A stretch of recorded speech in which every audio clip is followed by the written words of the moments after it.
Dark Dawn by Henry Kuttner, writing under the pseudonym Keith Hammond. Narrated by William Skye. Blinded by an atomic blast, Dan Gresham joins forces with the Radiant Swimmers to preserve an undersea civilization.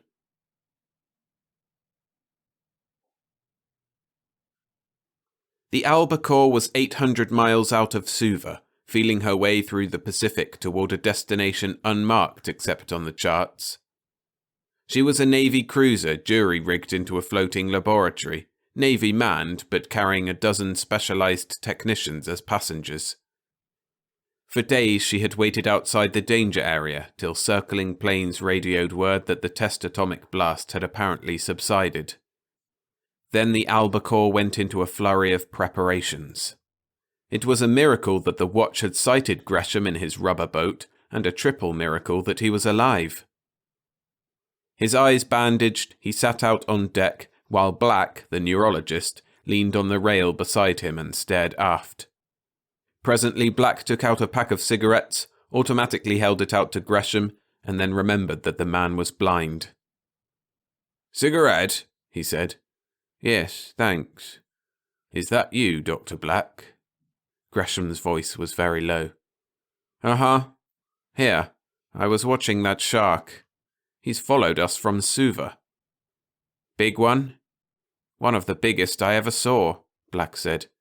"That's the baby who tried to take a chunk out of you when we picked you up. He kept biting at our oars."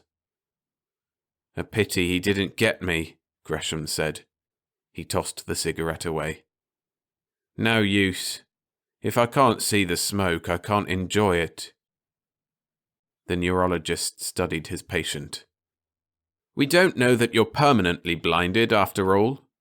This is so new." "I was looking straight at it," Gresham said bitterly. "It must have been miles and miles away, but I could feel it burning my eyes out in one flash." "Don't tell me." "All right, I won't. But this is a completely new type of atomic blast. It isn't uranium. It's a controlled chain reaction based on an artificial element. There must be new types of radiation involved."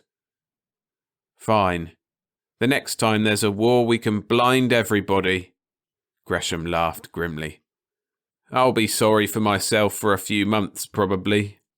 Then I'll get a seeing eye dog and become a useful member of society again." "Huh." He paused.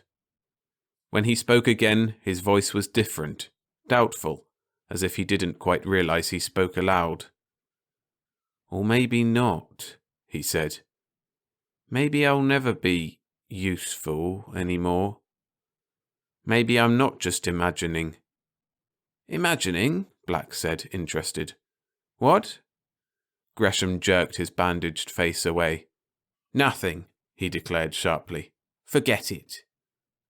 Black shrugged. "Tell me about yourself, Gresham," he suggested. "We haven't had much time yet to get acquainted. How did you happen to be out here just now?" Gresham shook his head irritably. "Just at the wrong spot and the wrong time? Maybe it was meant that way from the start. Predestination. How do I know? Oh, I had enough after the war. I bummed around the islands. I like the sea." His voice softened. "Like isn't strong enough. I love the sea. I can't stay away from it.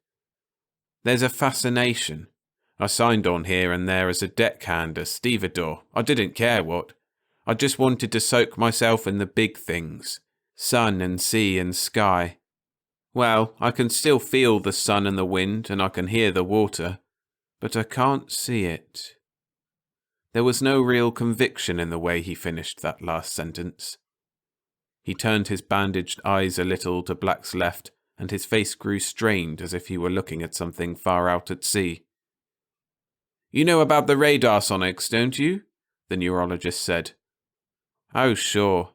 I'll learn to bounce a radar beam around me and keep from walking into walls.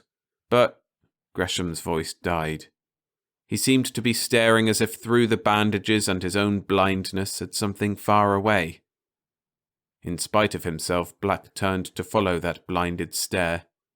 and at a great distance off he saw, or thought he saw, something in the glare of the sun track splash water and dive.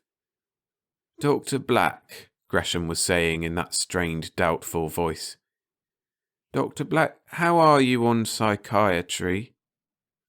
"Why, fair." Black kept the surprise out of his tone with an effort. "Why?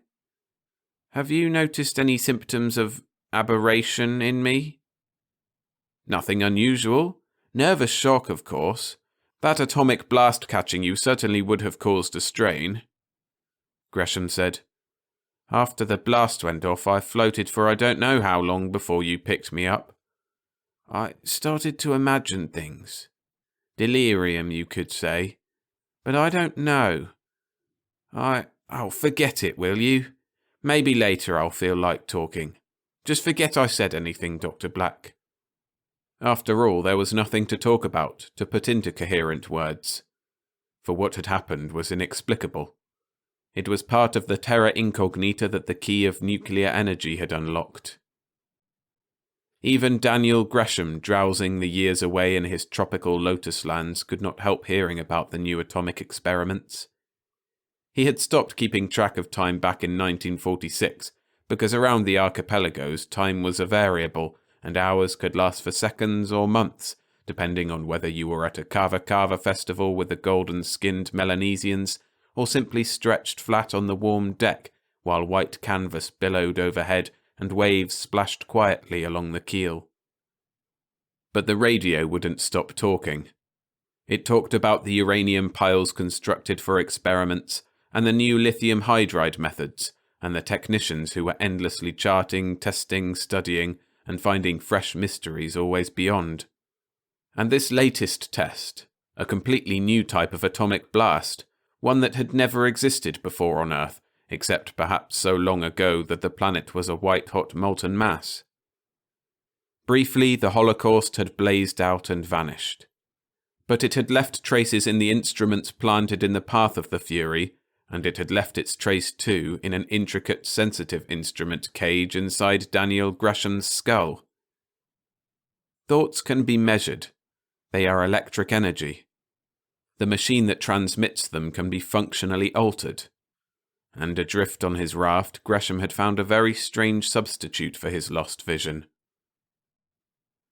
The albacore's boat came back with recording instruments from a floating buoy, and Black paced slowly up and down the deck, studying a coil of paper and trying to ignore the piping of seabirds that flapped overhead and the look of strained attention on Gresham's face. It didn't belong there on a blind man's face. Gresham sat as he had yesterday, bandaged eyes turned toward the sea beyond the boat as if he could see something out there invisible to ordinary eyes. "Doctor, what does that look like out there?" he asked suddenly. Startled, Black followed the direction of his pointing finger. "Why, a porpoise, I think. No, now it's gone." He stared at his patient in amazement. "Gresham, are you still blind?" Gresham laughed softly. "There's a bandage over my eyes, isn't there? Of course I'm blind." "Then how did you know about the porpoise?" "It isn't a porpoise." Black took a long breath. "What the devil's the matter with you, Gresham?" he said. "I wish I knew. Gresham's voice hesitated. Then he said with a sudden rush, "You could call it hallucination. I can see things, but not with my own eyes." "Yes?" Black's tone was hushed. He was terribly afraid of interrupting this mood of explanation. "Go on." "Right now, for example," Gresham said in his soft voice, "I'm seeing this ship from about half a mile away. I can see the smoke and the little figures on deck.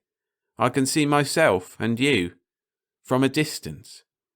Once in a while a wave blocks my sight. You're holding something white." Black stared off into the blue distance, where what had seemed a porpoise had broken water once and vanished. He could see nothing but ocean now. "I told you I started imagining things on the raft," Gresham went on. "I kept seeing things from different angles. I knew I was blind, but there were flashes, green vistas, blue sky and white clouds." Memory. Imagination. It isn't a porpoise, Gresham said. Black made an effort and pulled his mind into better coordination. Now listen, he said. All right. You are in the direct path of some new radiations. These figures, he rustled the paper in his hand, they don't check exactly. There was an untyped form of radiation in this area after the atomic blast, but, he went off at a tangent, it isn't a porpoise? What is it then? I don't know. It's intelligent. It's trying to communicate with me. Good heavens, Black said, genuinely startled now. The look he bent upon Gresham was dubious. I know. Gresham must have sensed in the silence that doubtful glance.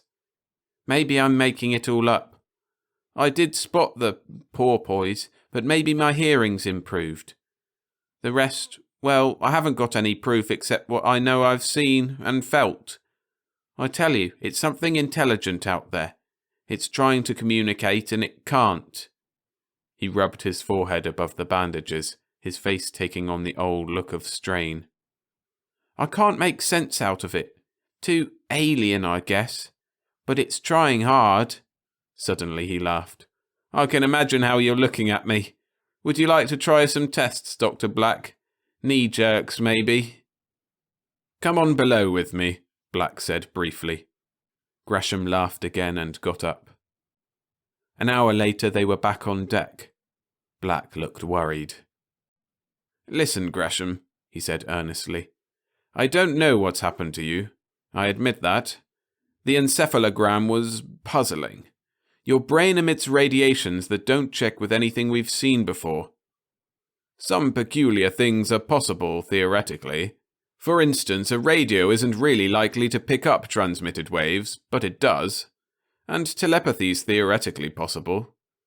Suppose your brain has been altered a little by your exposure to the atomic blast. There are powers latent in the human mind, new senses that we know little about. I suppose you have to find new words for it, Gresham said as Black stumbled and paused. But I don't care what the scientific diagnosis is. I can see again. Not with my own eyes, but I can see. He was silent for a moment, and to Black it seemed that the blind man's whole face looked rapt, as if he gazed upon things more beautiful than a man with eyes ever saw.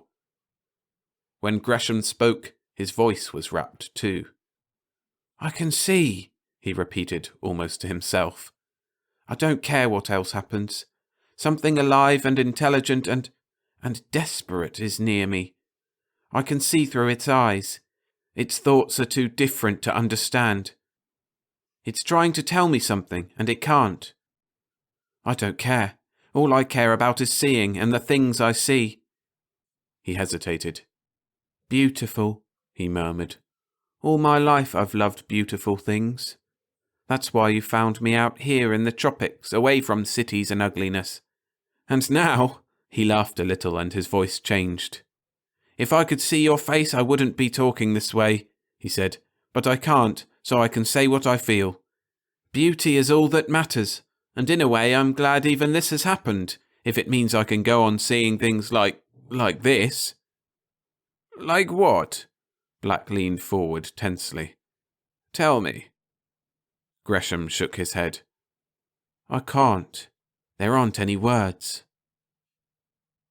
The two men sat silent for a while, Black frowning and studying the rapt blind face before him, Gresham staring through his bandages and through the eyes of another being at things he could not speak of. Something glistened among the waves very far away, turned over in the water, and sank again. The next morning, Gresham did not awaken. To Black, it resembled catalepsy. The man lay quietly, his heart faintly beating, his respiration almost stopped. Once or twice a ripple of motion crossed his features and he grimaced. But that was all. He lay for a long while half alive. But he was double alive, triply, 100-fold elsewhere. Around dawn it began to happen to him, he thought afterward. He felt first as something reaching out for him. His internal vision kept catching glimpses and then snapping shut again like a camera lens. There was a thought beating against a barrier, trying to get through to him. But it was too alien. It could not reach through. Gresham's half-sleeping mind could not understand. He reached out into other minds around him, seeking contact. Bird minds, sparks of life rising and falling on the winds, dim, formless bits of cloud. And other small minds in the waters, vague, weaving through green voids. But in the end, he always came back to the swimmer. And in the end, the swimmer must have realized it could not communicate, knew at last there was only one way left.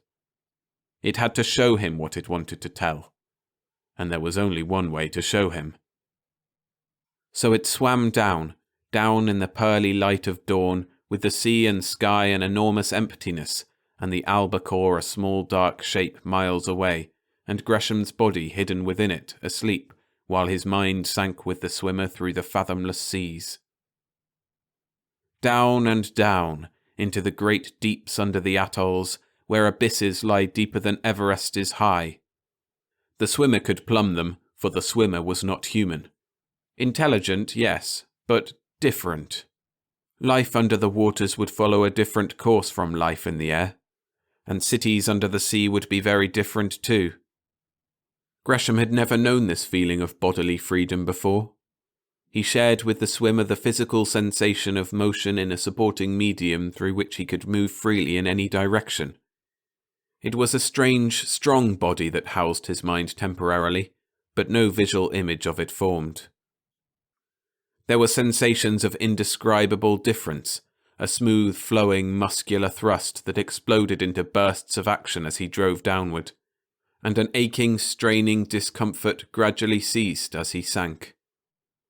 The race of the swimmer was meant to live in the pressure of the deeps, and now the pressure began to fold in comfortingly. Once more the swimmer's body felt completely its own, and that deep sensuous pleasure made it take an intricate path downward, as a bird plays in its own element or a dolphin gambols in the waves. The dark began to close in.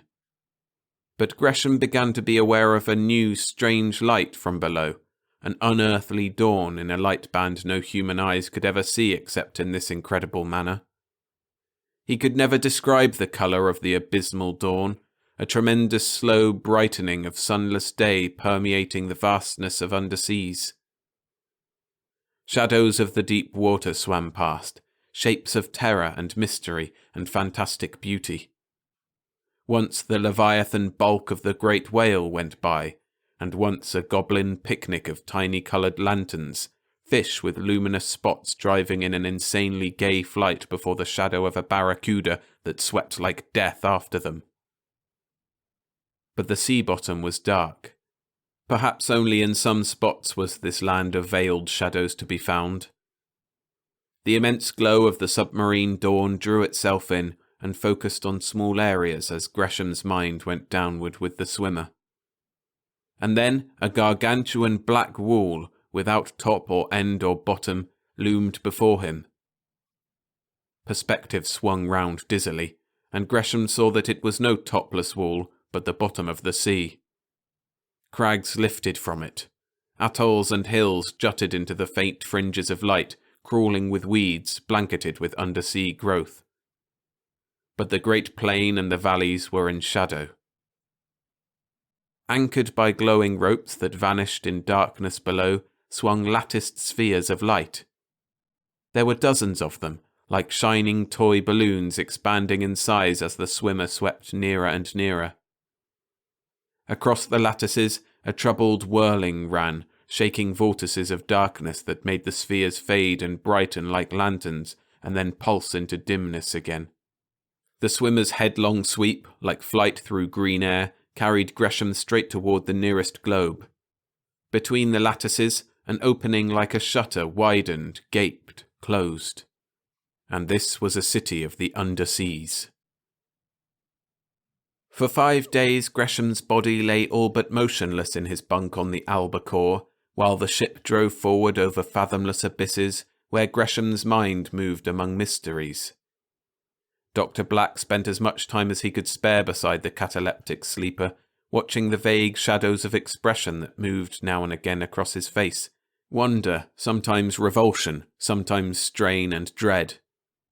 But only the shadows of the real emotions which Gresham's mind knew far away. On the 5th day, he woke. Black saw his hands rise quickly to the bandaged eyes, and Gresham sat up abruptly, making an inarticulate sound in his throat. His face for a moment was wild with dismay and horror. "It's all right," Black said quietly. "It's all right, Gresham. You've been asleep and dreaming, but you're safe now. Wake up." "Safe?"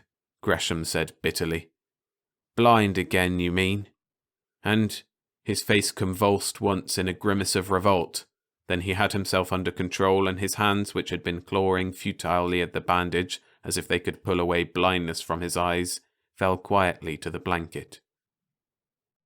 "What was it?" Black asked. "You were dreaming? Would you like to tell me?" It did not come all at once. The story covered many days in fragmentary sessions, but in the end Gresham told.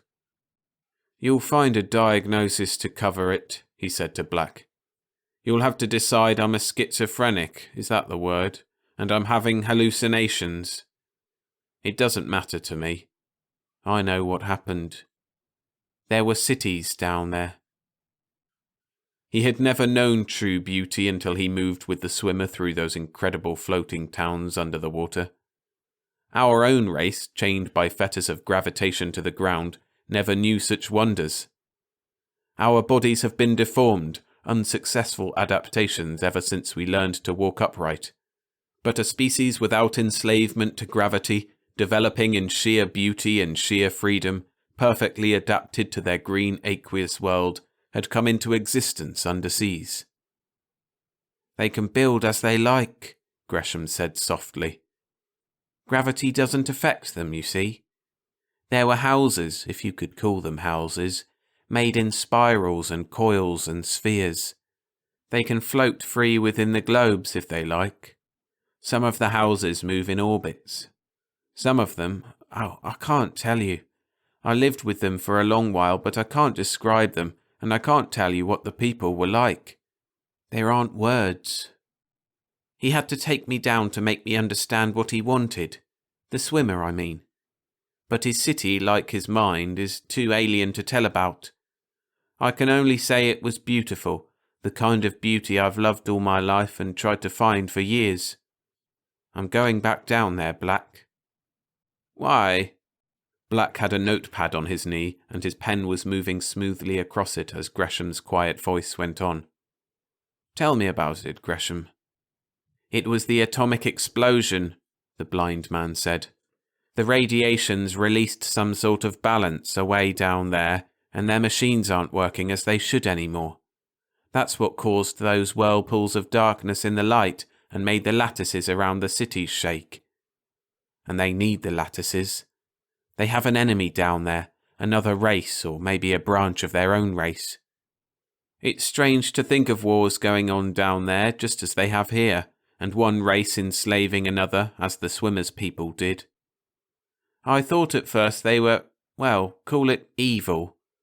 I saw how they ruled. Evil is a foolish word. The swimmer people are so beautiful and strong and wild, you can't apply our rules to their lives. I lived among them. I saw that other race in the dark of the sea bottom, banished from that wonderful, strange light a human couldn't even see. At first I thought it was cruelty that kept the others enslaved. And then I happened to see one of the others." His voice faltered and a shadow of revulsion crossed the bandaged face. "I saw what was left after a minor uprising, and I saw how the others kill and what they look like. And after that I knew. If the decision were mine, I'd exterminate them all. I can't help that feeling. It's instinct. There are things too degenerate to live. It's all been going on down there for I don't know how many centuries, how many millenniums. Think of it, Black. Empires rising and falling, races ruling and races enslaved, Science is developing along lines we'll never understand, and nobody guessing it until the swimmer came to the surface. His race is intelligent. They must have realized the new radiations and the explosion had come from another intelligent race. They've seen sunken ships and drowned men. They knew we lived here in the air. But they're so alien. No communication is really possible between us. If it weren't for the accident that did whatever it did to my brain, no human might ever have known. Well, I'm going back. There's trouble down there. They need help. Gresham paused and laughed harshly. Why do I keep thinking I can help them? I can't even share their thoughts. All I can do is find some creature to take me down into the depths so I can see with its eyes. I can watch if I can't help. I can move through those wonderful cities again and see the swimmers' people. His voice faltered, and he gave his mind up for an instant to the memory of that race and its beauty and wildness and strange alien enchantment. The swimmer himself had to stay, Gresham said. The machines, you'd never guess they were machines to see them, weren't working well. All who could had to help the machines, help to keep the dark race, the others, away from the cities. So the swimmer's mind let go of mine, and I had to come back. What can you do? Black asked. Is there any way to get in touch again? Gresham turned his blinded face toward the ocean. He was silent for a moment. That shark, he said. The big one. He's still following us. Black had to rise and lean over the rail to make sure. Yes, I can see him now. He's with us. That'll do, Gresham said confidently. An intelligent mind can control a non-intelligent one for a while. I'll take the shark's body and go back. You're tired, Gresham, Black said. We can talk about this later. I'm going to give you a sedative and I want you to rest. Gresham laughed. See that gull up there? What would you say if it circled 3 times and landed on the rail beside you? Black looked up. The gull sailed in 1 wide circle, 2 circles, 3, and swooped down toward the rail. Its yellow feet gripped and closed, and it perched there, turning its head from side to side, and looking at Black with eyes that fantastically seemed to him for a moment Gresham's eyes, as if the blind man in the bird's dim brain looked out and saw him. Gresham laughed again. You've got a notebook on your knee, he said. You have no idea how queer you look through a bird's eyes, Black. All out of focus and strange. Let it go, Black said in a choked voice.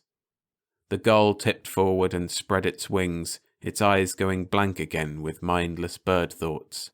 Yes, Gresham said. The shark will do. Black sat beside the bunk and watched the sleeping face of the blind man, his own mind in a turmoil.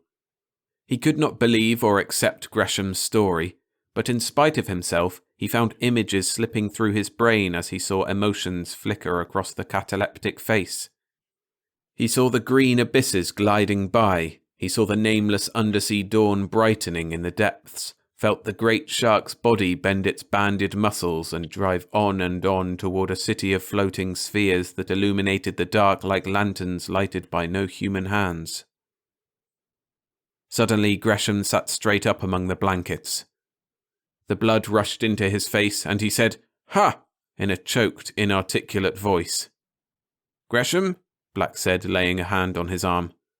"Are you awake? What is it?" He was not awake. He did not turn his head or feel the hand or hear the voice. All his faculties were focused on something very far away, deep down in the abysses beneath the boat. He was like a man in a nightmare. His breath came fast now, through bared teeth, and his face convulsed into the lines of a man fighting for his life. "The dark," he said thickly. "The dark. Where did the lattices go? What's wrong? Oh, what's happening here?" But that was the last articulate speech he made, and the last words Black had time to hear, for suddenly Gresham began to struggle violently with the blankets, striving to throw them off, lashing out with clenched fists whenever Black tried to hold him. In the end, they had to strap him to the bunk to keep him from injuring himself and those around him. He lay there struggling furiously, resting in panting silence and then fighting against the restraining bands again. His face was wild with a ferocity that sent cold shivers through Black's mind, a less than human ferocity. And in the writhing of his body against the straps, in the way it bowed and lashed straight again, and the strangely fluid motions of his struggle, Black tried not to think he saw the movement of a shark's body fighting in deep water against an alien foe. "Blood," Gresham muttered deep in his throat. "Blood! So much blood! Can't see. But there's another. Kill! Kill! Kill them all!" And it seemed to Black that the little cabin was dark with the dark of the undersea, and blinded with blood that spread through the dim water and boiling with the terrible combat of an unknown struggle. He knew to an instant when the shark died. He could tell by the last spasmodic convulsion of Gresham's body on the bed, the double lashing motion, and the sudden silence. He even thought he saw for an instant the blankness of death itself flicker across Gresham's face, the brush of it touching the edges of the mind that had controlled the shark's mind. After that, there was only silence and the slumber of deep exhaustion. "It was too late," Gresham said. His voice was a whisper, hoarse from the shouting he had done through his nightmare. His body was bruised from struggling against the straps, and his mind was sick and tired. "It must have been too late from the moment the explosion went off, if anyone had known. But they still hoped. They sent the swimmer up and they brought me down, hoping until the last I could do something." He laughed briefly, a croaking sound in his raw throat. "I might have known it was too wonderful to last. The cities and the people, they were never meant for human eyes to see. I was lucky to get even the one glimpse I had. And maybe it's just as well. The two cultures never could have met. If there were any way for humans to reach them, we'd only have destroyed their culture as we've destroyed everything else that's beautiful. As we'll destroy ourselves when the time comes." "We did destroy them, Black. The explosion did it. And maybe this was the best way. Quick enough, after all." "But what was it? What happened?" The face beneath the bandages was grim. "I went down with the shark. I could see from a long way off that something had gone wrong. Only a few of the cities were lighted, and one of them flickered out as we came near. And in the underwater dawn light I could see black shapes shambling. If it hadn't been for the dark people, the slaves, I think they might have won. They were getting the machines under control again, you see. In the last city, the machine might have held out if the others hadn't already been in the city. I made the shark swim closer, in through one of the dark cities where I'd gone with the swimmer. Once it was full of lights and spiral dwellings, beautiful, lithe people gliding among the floating orbits of their homes. Now it was dark. I couldn't see much, thank God. But the black figures shambling through those hollow cities among the floating bodies of the beautiful dead swimmers horrified me." Gresham bit his lip and was silent. After a while he went on.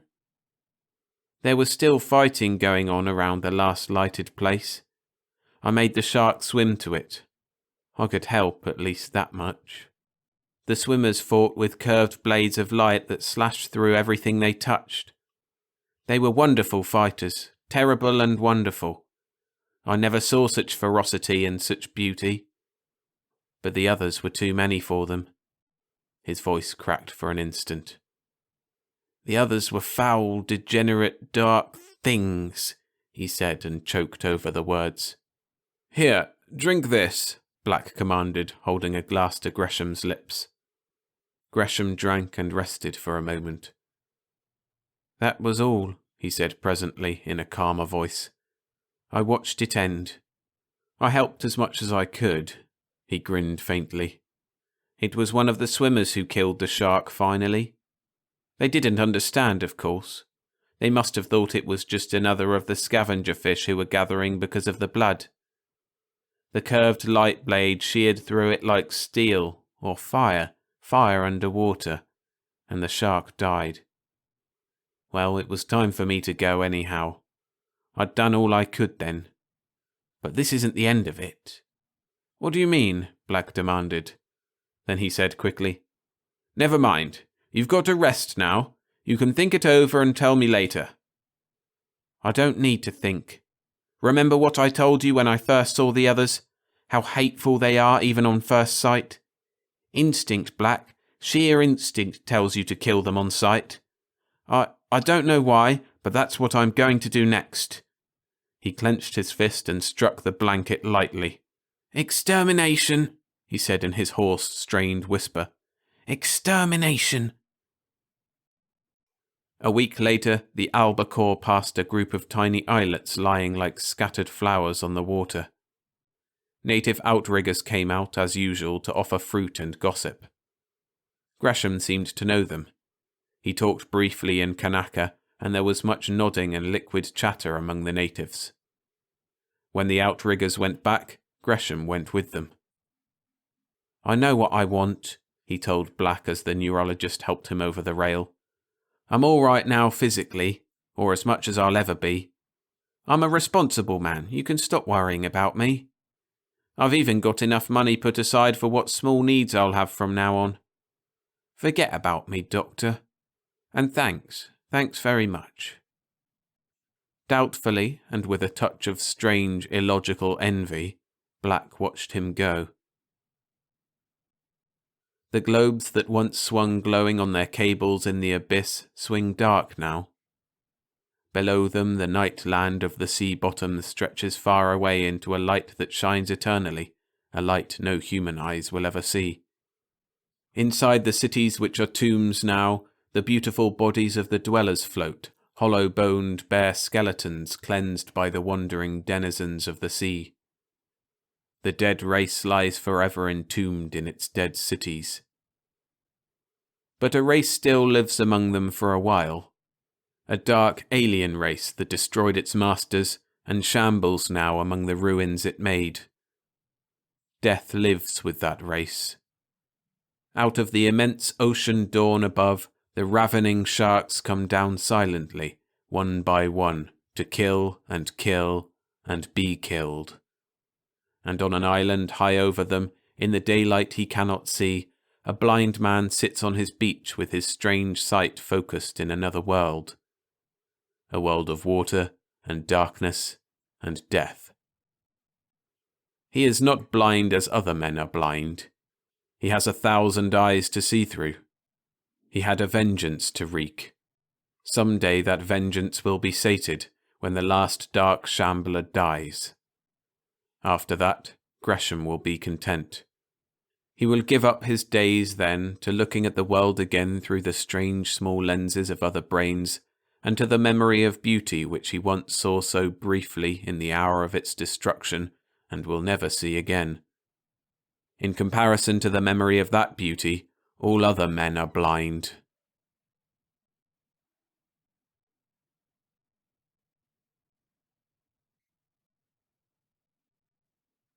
Thanks for listening.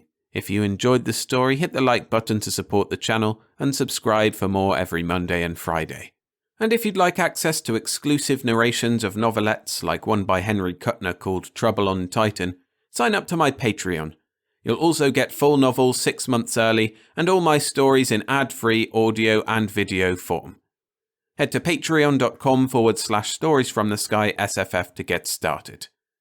Or, staying on YouTube, you could listen to another Kuttner story, The Crystal Circe. A link to that video is on screen now.